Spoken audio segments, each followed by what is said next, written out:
We begin with today's top story. Another detainee at Camp East, Montana has died.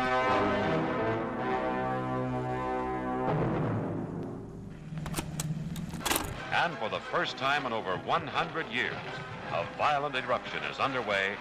That off-duty ICE agent accused of a deadly New Year's Eve shooting in the San Fernando Valley. And the death of an immigrant earlier this month in ICE custody was the result of a homicide. This eruption touched the lives of 1,000 people. All power to the people.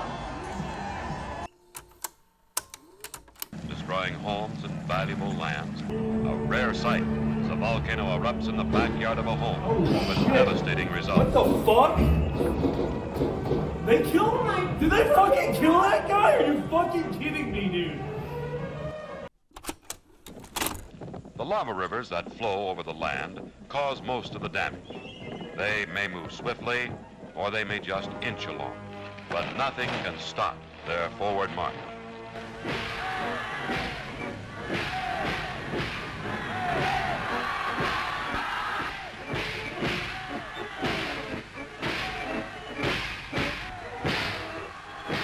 Magnificent view of nature's greatest power display. They're obviously not happy ICE is there.